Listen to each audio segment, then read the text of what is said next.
Hello everybody. आज हम start करेंगे कुछ प्रीवियस ईयर पेपर्स हैं। ये 2023 का है, सीरीज ए बी का। ये नेट से लिया है मैंने पेपर। अब 3-4 पेपर में एक के पीछे एक सॉल्व करूंगा। चलिए स्टार्ट करते हैं। Section 1 reading. ये आपको एक अनसीन पैसेज दिया जाएगा, नीचे क्वेश्चन है, उनको आपको सॉल्व करना है। देखो भाई, अनसीन पैसेज सॉल्व करने का सिर्फ और सिर्फ एक तरीका है। आप अनसीन पैसेज को ध्यान से पढ़ें, जितना उसे समझ सकते हैं हिंदी में उतना समझ लें। 100% नहीं समझ पाएंगे, नो प्रॉब्लम, कोई बात नहीं है। बस इसका मेन मकसद समझ लें, ये कहना क्या चाह रहा है। और ये जो आंसर क्वेश्चन है, इनके आंसर आपको देने हैं। तो इनके आंसर आप देंगे और वो देंगे अपनी लैंग्वेज में, अपने सेंटेंसेस में, अपने वर्ड्स में। बहुत से बच्चे क्या करते हैं कि यहाँ से इसको देखा और यहाँ से यहाँ उतार दो, यहाँ से यहाँ तक उतार दो। ये उतारने का काम 3rd 4th 5th क्लास तक तो चल जाता है, उसके आगे नहीं चलता है भाई। इसमें क्वेश्चन ही ऐसे पूछे गए हैं कि आप किसी भी लाइन को ना उतार पाओ, बल्कि खुद अपने शब्दों में आंसर बना के दो। तो कभी भी ये गलती मत करना कि इनके आंसर के लिए आप लाइन उतारो। ठीक है? चलिए, तो इसको पढ़ लो और इनके आंसर अपने शब्दों में दो, वो ज्यादा अच्छा है और वही सही है। चलिए पढ़ लेते हैं। तो पहले थोड़ा सा, सम पीपुल थिंक, कुछ लोग सोचते हैं, that the aim of education, शिक्षा का उद्देश्य, इज है मेरिली मीन्स केवल, टू गिव नॉलेज। तो कुछ लोग ऐसा सोचते हैं कि शिक्षा का उद्देश्य केवल ज्ञान देना है। दीज पीपुल वांट स्टूडेंट, और ये लोग कौन से लोग, जो ये मानते हैं कि शिक्षा का उद्देश्य केवल ज्ञान देना। तो ये लोग चाहते हैं कि विद्यार्थियों को टू रीड बुक्स, किताबें पढ़ें, एंड डू नथिंग एल्स, और कुछ अन्य न करें, बट लेकिन एड टू देयर नॉलेज, बल्कि अपना ज्ञान बढ़ाएं। तो बस अपना ज्ञान बढ़ाने के लिए किताबों को पढ़ते रहो और कुछ मत करो, इन लोगों का ये मानना है। अदर्स, अदर्स का मतलब अन्य लोग, बिलीव, विश्वास करते हैं, that knowledge alone is not enough, अकेला ज्ञान पर्याप्त नहीं है। Only that which enables a man, केवल वो जो लोगों को योग्य बनाता है, टू अर्न देयर लिविंग, अपनी जीविका कमाने के, कैन बी कॉल्ड एजुकेशन, बस उसे हम शिक्षा कह सकते हैं। तो शिक्षा वो है जो लोगों को अपनी जीविका, अपनी रोजी रोटी कमाने के योग्य बना दे।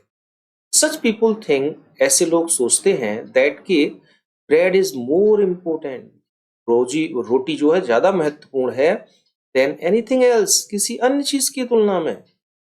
स्टिल अदर बिलीव्स, फिर भी कुछ लोग विश्वास करते हैं, that education should M सोलेली eight making good citizens and good patriot. तो कुछ लोगों का ये मानना है कि केवल शिक्षा का काम है, उद्देश्य है एक अच्छे नागरिक और अच्छे देशभक्त पैदा करना। ऑल दीज पीपुल सी, और ये सारे लोग देखते हैं, ओनली वन, केवल एक, ऑफ द सेवरल पर्पजेज, अनेकों उद्देश्य, ऑफ एजुकेशन, शिक्षा के। तो शिक्षा के अनेकों उद्देश्यों में से ये लोग केवल एक उद्देश्य देखते हैं, सारे उद्देश्यों को नहीं देखते, अगर केवल ये माना जाए। अब वो बात करते हैं, as a matter of fact, जहां तक तथ्य की बात है, education should aim at three things together, शिक्षा का उद्देश्य चाहिए तीन चीजों को जोड़कर। और वो क्या है? It should give man knowledge, व्यक्ति को ये नॉलेज दे, make them self reliant, self reliant मतलब सेल्फ कॉन्फिडेंस, आत्मविश्वास जगाए उनके अंदर, and able to serve other, और अन्य लोगों की सेवा के योग्य।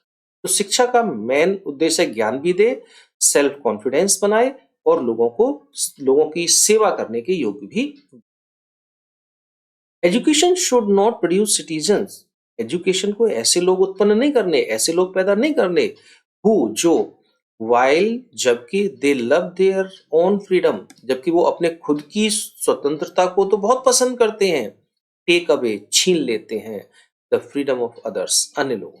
तो शिक्षा का उद्देश्य ये नहीं है कि ऐसे लोग पैदा कर दे जो अपनी खुद की स्वतंत्रता को तो बहुत पसंद करें लेकिन दूसरों की स्वतंत्रता को छीन लें। इट शुड प्रोड्यूस मैन, इसे ऐसे व्यक्ति पैदा करने चाहिए, who love their own country, जो खुद के देश को पसंद करें, बट लेकिन who do not want to harm other country, लेकिन अन्य देशों को नुकसान न पहुंचाए, ऐसे मनुष्य, ऐसे व्यक्ति बनाने चाहिए। चलिए अब क्वेश्चन देखते हैं। What should be the aim of education, education का उद्देश्य क्या होना चाहिए? तो वो यहां बताया गया है कि एजुकेशन की तीन चीजें होनी चाहिए, तो उसे अपने वर्डिंग में लिख देंगे। Aim of education should be give man knowledge, आदमी को नॉलेज देनी चाहिए, मेक देम सेल्फ कॉन्फिडेंस, आत्मविश्वास वाला व्यक्ति बनाना चाहिए, and able them to serve country and other man, अपने देश की सेवा और अन्य लोगों की सेवा करने के योग्य उन्हें बनाना चाहिए। ये 3 उद्देश्य हैं शिक्षा के। Bread is more important than anything else, do you agree? कि ब्रेड ज्यादा महत्वपूर्ण है किसी अन्य चीज से, क्या आप इस बात से सहमत हैं? इफ नॉट वाई, अगर नहीं तो क्यों? तो देखिए यहाँ 2 क्वेश्चन हो गए, क्या आप सहमत हैं?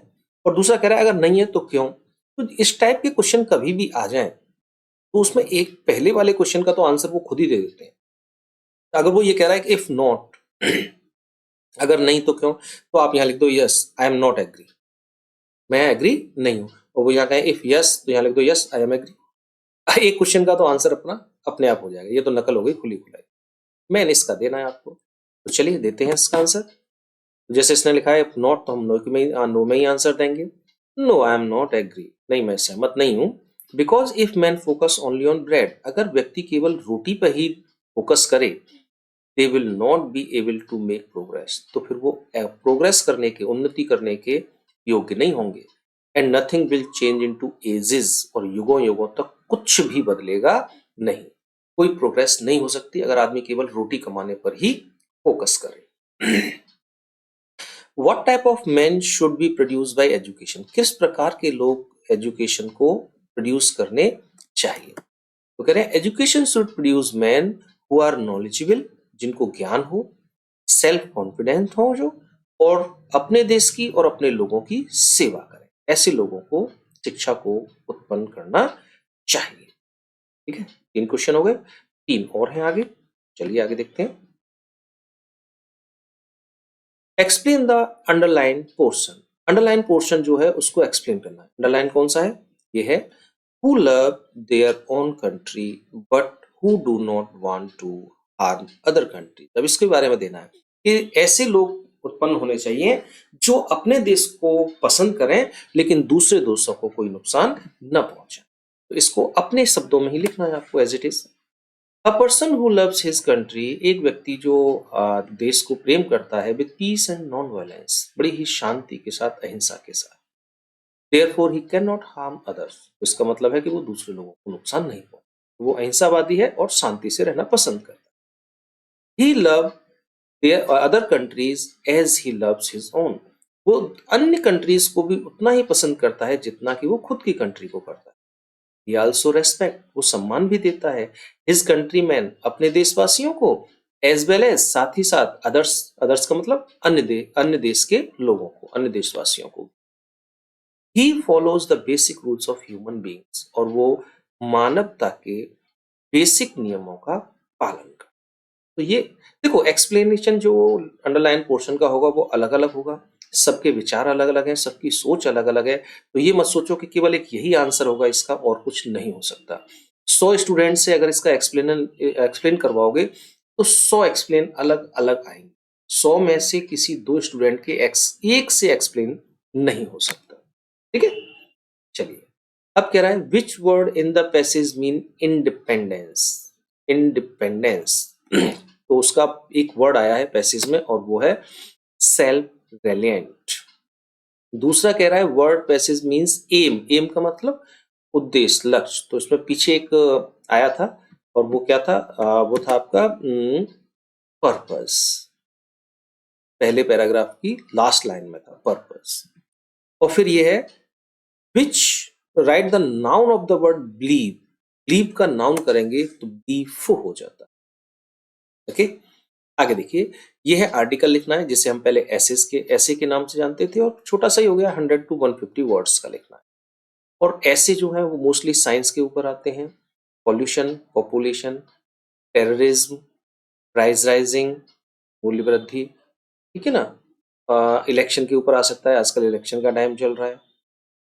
और गेम्स के ऊपर आ सकता है, गेम्स में हमने बहुत अच्छा किया है अब तक, क्रिकेट में भी अच्छा कर रहे हैं और ओलंपिक में भी बहुत अच्छा करके लाए हैं, तो गेम्स के ऊपर भी आ सकता है, ओलंपिक गेम के ऊपर आ सकता है, तो इनको तैयार कीजिएगा।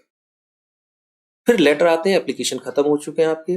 लेटर है आपको अपने छोटे भाई को लिखना है, importance of morning walk, morning walk की इंपोर्टेंस बतानी है, एंड बैलेंस डाइट, और संतुलित भोजन की, टू कीपिंग गुड हेल्थ, अच्छा स्वास्थ्य रखने के और यह डिस्ट्रिक्ट मजिस्ट्रेट को कंप्लेन करनी है about the frequent long time breakdown of power supply, की बिजली बार बार लंबे समय के लिए चली जाती है।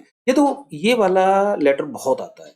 और एक होता है म्युनिसिपैलिटी कारपोरेशन को लिखना है कि सैनिटरी सिस्टम बहुत खराब है, यानी कि साफ सफाई बहुत गंदी। ये दो तो रट लो थोड़े से, मैं तो यही कहूंगा। चलिए अब ग्रामर का सेक्शन शुरू होता है। तो कह रहे हैं a person who does not believe in existence of God, जो भगवान की एग्जिस्टेंस में विश्वास नहीं करता, उसको हम क्या कहते हैं इन चार ऑप्शन से? उसे हम कहते हैं atheist. Phrase good hold means, good hold phrase का क्या मतलब है? इसका मतलब होता है इफेक्टिव, प्रभावशाली। डेस्टिनी का सिनोनियम बताना है। डेस्टिनी का मतलब भाग्य होता है और भाग्य की दूसरी स्पेलिंग आपकी fortunate. No sooner had he come here when his father talked to him. Which word in this sentence is an error? Error बतानी है कि इसमें कौन सा शब्द है जो एरर है। तो देखिए यहाँ आया है नो सूनर, और नो सूनर के साथ वैन नहीं आता, टेन आता है, THAN। तो ये वैन गलत लगा हुआ है, तो बस इसी की मिस्टेक है, तो वैन। Antonym of patriot, patriot means देशभक्त, और उसका उल्टा होगा ट्रेटर। चलिए आगे देखते हैं। ये डायरेक्ट आ गए। Change any one of the following into indirect speech. तो पहला सेंटेंस है she said to us let us have some music. Let वाला सेंटेंस है, ध्यान से बनाएंगे। चलिए ये कुछ इस तरह से बनेगा। शी का शी हो जाएगा, सेड का हो जाएगा प्रपोज्ड, अस का अस, कॉमा इन्वर्टेड कॉमा हटा के दैट लगाते हैं। लेट को हटा देते हैं, अस को चेंज करेंगे। फर्स्ट पर्सन है, सब्जेक्ट सी, अस चेंज हो रहा है सी के साथ। तो ये अब करते क्या है हम कि ये जो ऑब्जेक्ट आता है इसको चेंज करेंगे, लेकिन चेंज होने के बाद जो ऑब्जेक्ट आएगा उस ऑब्जेक्ट का सब्जेक्ट लगाते हैं। तो इसका सब्जेक्ट होगा दे। शुड अपनी तरफ से लगाते हैं, और हैव सम म्यूजिक का have some. She proposed us that they should have some music. दूसरा वाला थोड़ा लेंथी है, ऐसे टाइप के क्वेश्चन आए तो उनसे थोड़ा सा बचें, लेकिन चलिए कोई बात नहीं, इसको भी करते हैं हम। यहां अगर आप ध्यान से देखें, father said to his son angrily, पिता ने गुस्से से अपने बेटे से कहा, why have you disturb me in my sleep, मेरे नींद में तुमने क्यों डिस्टर्बेंस किया। Leave the room at once, तुरंत कमरे से बाहर निकलो। And do not come here again, और दोबारा यहाँ आ मत जाना। अगर आप देखें तो एक इन्वर्टेड कॉमास के अंदर यहाँ तीन सेंटेंस हैं, एक ये रहा, एक है leave the room at once, और एक ये जुड़ा हुआ है do not come here again. और ये इंटेरोगेटिव है, ये इंपेरेटिव है, और ये भी इंपेरेटिव। एक ही इन्वर्टेड कॉमास के अंदर डिफरेंट डिफरेंट टाइप के सेंटेंसेस आए हैं। क्या करना है जरा ध्यान से बनाएंगे। सेंटेंस कुछ इस तरह से बनेगा, कैसे है इसको एक्सप्लेन कर देता हूं। फादर का फादर रहेगा, सेड टू इसके अकॉर्डिंग चेंज होगा आस्क्ड, इंटेरोगेटिव है। His son angrily, comma inverted comma why. You son के अकॉर्डिंग चेंज होगा तो यहाँ ही आ जाएगा। हैव का हो गया हैड डिस्टर्ब, यहां मी फर्स्ट पर्सन फादर के अकॉर्डिंग चेंज होगा हिम इन हिज स्लीप, और फुल स्टॉप। अब यहां ये सेंटेंस खत्म हो गया। अब देखिए ये है leave the room at once, ये इंपेरेटिव है और ये इंटेरोगेटिव। अगर एक ही इन्वर्टेड कॉमास के अंदर डिफरेंट डिफरेंट टाइप के सेंटेंसेस आते हैं तो हम उन्हें सबसे पहले तो एंड से जोड़ते हैं, तो मैंने यहाँ एंड से जोड़ दिया। दूसरा क्या करते हैं कि देखो अगर मैं सीधा बनाना शुरू कर दूं तो ये इंपेरेटिव सेंटेंस है, और इंपेरेटिव सेंटेंस के लिए अगर मैं यहाँ देखूं ये आस्क लगा हुआ है मेरा, तो इंपेरेटिव में आस्क तो नहीं आता। तो यहां क्या करेंगे हम सेड या सेड टू मान लेंगे और कॉमा इन्वर्टेड कॉमास मान लेंगे। जब भी डिफरेंट डिफरेंट टाइप के सेंटेंस होंगे तो सेड या सेड टू और कॉमा इन्वर्टेड कॉमास मान लेंगे। अगर यहाँ सेड या सेड टू माना है, इंपेरेटिव सेंटेंस है, तो ऑर्डर्ड हो जाएगा, तो हमने ऑर्डर्ड कर दिया। और कॉमा इन्वर्टेड कॉमास को इंपेरेटिव में हटा के टू लगाते, लीव का लीव आ गया, द रूम का द रूम आ गया, एट वंस का एट वंस। एंड अब ये भी इंपेरेटिव है, डू नॉट कम हियर, और जब इंपेरेटिव होता है तो डू को हम हटा देते हैं, नॉट का यूज करते हैं। लेकिन नॉट का यूज कब करते हैं? टू से पहले, तो नॉट लगाएंगे और टू भी लगाएंगे उसके बाद, नॉट टू, तो ये टू हमने अपनी तरफ से लगाया। फिर क्या बचा, यहाँ है कम हियर, जब भी कम के साथ हियर आ जाए तो हियर का आप देयर चेंज करेंगे, तो कम को फिर गो में चेंज कर देना, तो ये हो गया गो देयर, और अगेन का अगेन। तो ये इस तरह से चेंज होगा। ये थोड़ा सा लेंदी है, ये इजी है, और दोनों में से आपको एक करना है, इसलिए इजी वाला चूज करें हमेशा। चलिए आगे चलते हैं। Combined any one of the following as directed, जैसा लिखा है वैसा डायरेक्ट कर। My mother keeps her ornament safe in a safe, this is the safe. अब इसको आपको कॉम्प्लेक्स सेंटेंस बनाना। तो देखो वो कह रहा है कि मेरी माँ अपने आभूषण जो है सेफ में रखती है, और दिस इज द सेफ, और ये वो है सेफ। अगर इन दोनों को कॉम्प्लेक्स बनाएंगे तो देखो, अगर कॉम्प्लेक्स बनाना आता है तो ठीक है, नहीं आता है तो मैं पहले बता चुका हूं, वहां वो वीडियो आप देख लीजिएगा। तो ये बनेगा दिस इज द सेफ, ये सेफ है, where my mother keeps her ornament. Okay, दूसरा भी आपको कॉम्प्लेक्स ही बनाना है। देखो यहां जो आते हैं ना सिंथेसिस में से, वो सबसे ज्यादा आते हैं कॉम्प्लेक्स, फिर दूसरे नंबर पे आते हैं सिंपल, और तीसरे नंबर पे आता है कंपाउंड। यहाँ दोनों ही कॉम्प्लेक्स बनवाए।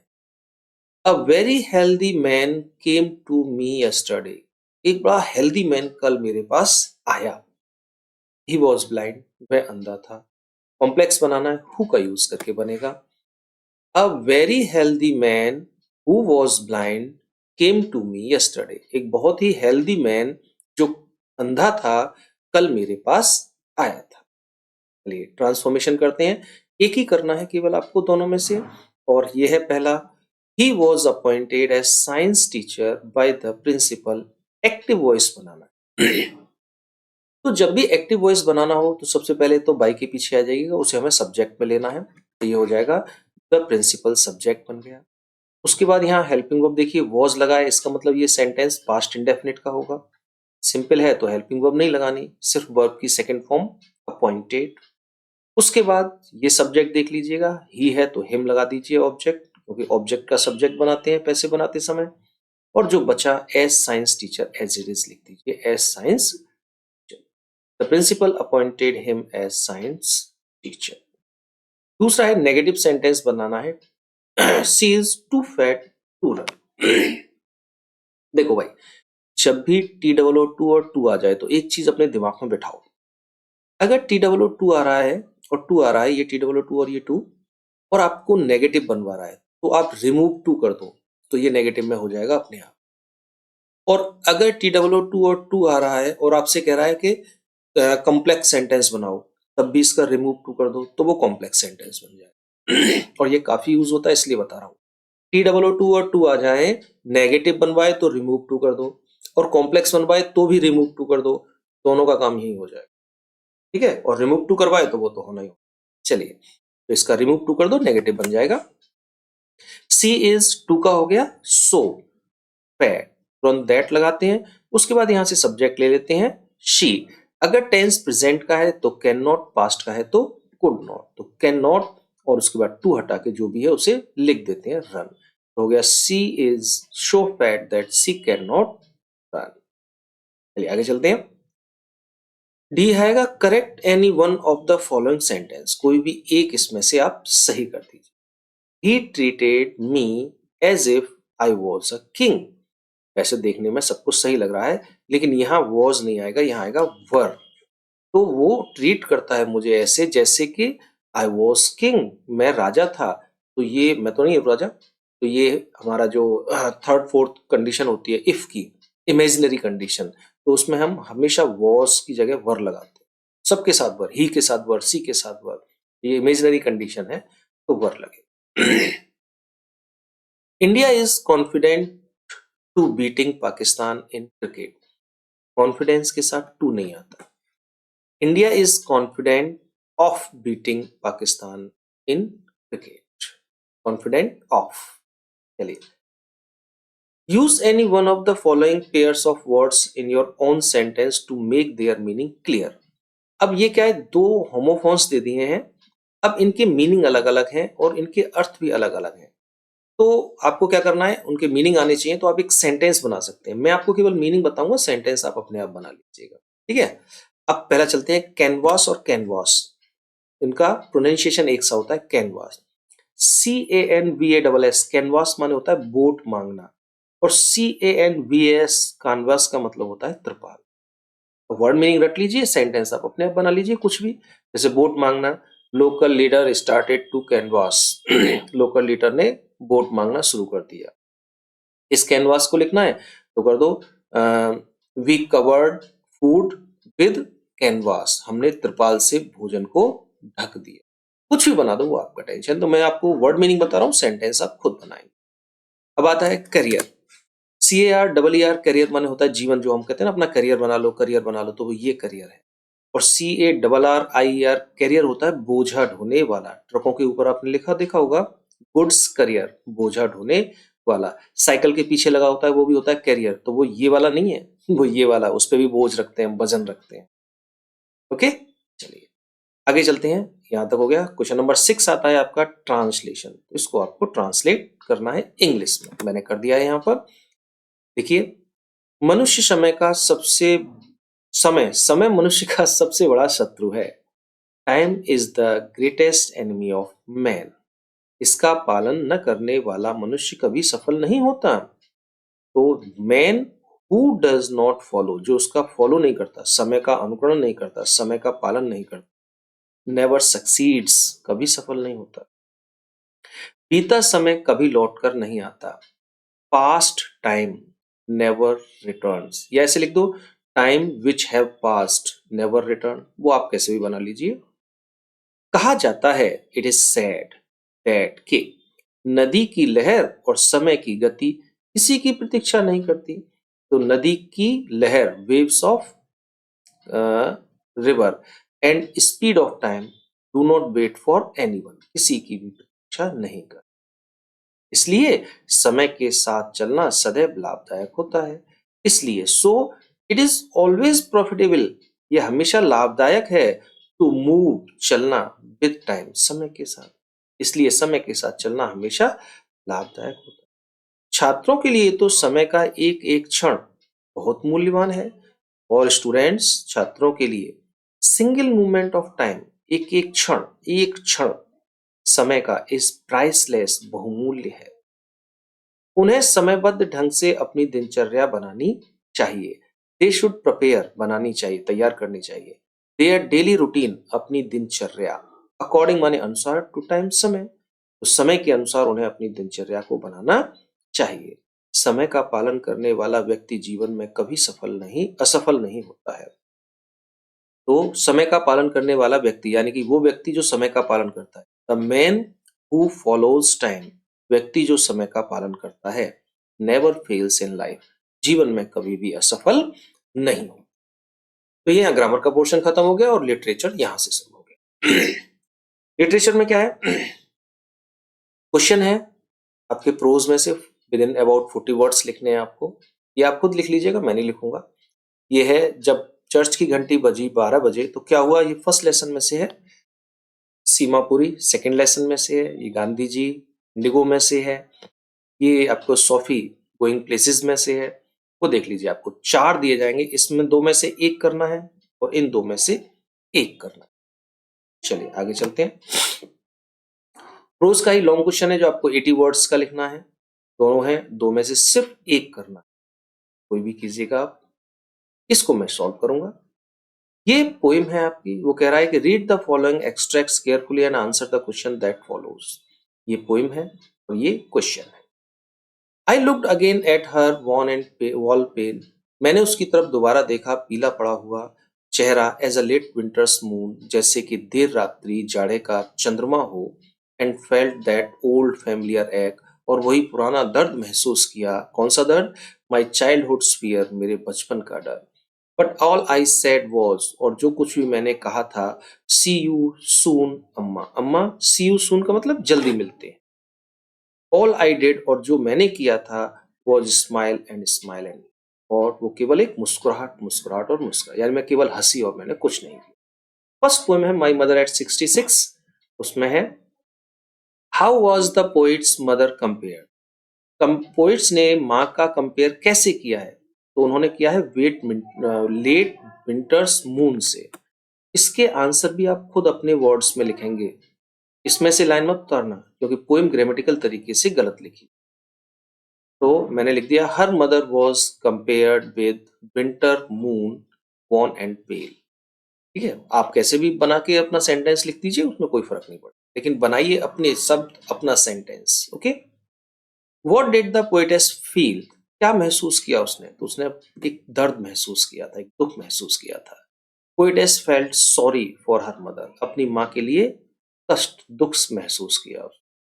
बहुत सिंपल से क्वेश्चन है ये तो। What did the poetess do at the time of farewell, विदा के समय, फेयरवेल का मतलब विदा, विदा के समय कवित्री ने क्या किया? तो उसने दो काम किए थे, एक तो अम्मा से कहा था कि ठीक है दोबारा जल्दी मिलते हैं, और दूसरा वो मुस्कुराई। लिख दीजिए, द पोएटेस स्माइल्ड, कवित्री मुस्कुराई, and said to see her soon, और कहा उससे जल्दी मिलने कि अम्मा जल्दी हम मिलें। तो बहुत सिंपल से क्वेश्चन पूछे, ज्यादा कठिन क्वेश्चन नहीं पूछे। Right the central idea of any one of the following, देखो हमेशा आपको 3 दिए जाएंगे और एक करने के लिए कहा जाएगा। आपके पास पोइम है टोटल 5, और 5 में से आप फर्स्ट 3, ये पहली 3 यही हैं, इनको तैयार कर लीजिए अच्छी तरीके से। तो इसमें से एक सेंट्रल आइडिया 100% फंस जाएगा। और अगर आप 4 करना चाहें तो इसमें एक और मिला लीजिए, आंट जेनिफर्स टाइगर। वैसे 3 से ही काम हो जाएगा आपका। और मोस्टली फर्स्ट 3 जो पोइम है उनमें से तो एक फंसता ही फंसता है, उनमें से एक तो पक्का आना ही आना, ये मान के चलो आप। ठीक है, चलिए फिर ये लॉन्ग क्वेश्चन आ जाते हैं, सप्लीमेंट्री वाला पोर्शन है वो आप देख लीजिएगा। वही है, 2 हैं शॉर्ट क्वेश्चन, मतलब 4 हैं, 2 करने हैं, एक इसमें से करना है, एक इसमें से, और एक लॉन्ग करना है, दोनों में से कोई एक लॉन्ग। इस तरह से आपका पेपर आएगा। ओके, और भी दूसरे तीसरे दिन में और आपको जितने भी सेट मुझे मिल जाएंगे मैं सारे सेट को सॉल्व आपके लिए करूंगा। एक दो सेट बहुत ही कठिन है, उसे लास्ट में करूंगा, क्योंकि शुरू में अगर कर दिया तो आप थोड़े से डिसअपॉइंट हो सकते हैं। एक सेट आया है बहुत कठिन आया है, उसको मैं लास्ट में करूंगा, इसका पिछले साल का। ठीक है ना, चलिए ओके, बाय बाय। और कोई प्रॉब्लम हो कोई भी चीज की, किसी भी चीज की, तो प्लीज बताएं यार, के कमेंट में लिखते हैं कि ये है, मैं क्लियर कर दूंगा। पोइट्री में प्रॉब्लम हो, प्रोज में हो, ग्रामर में हो, कोई भी चीज समझ में ना आ रही हो, तो मुझे आप कमेंट कर दीजिए। ठीक है, तो कमेंट में देख के मैं अपना क्लियर करूंगा। बाय।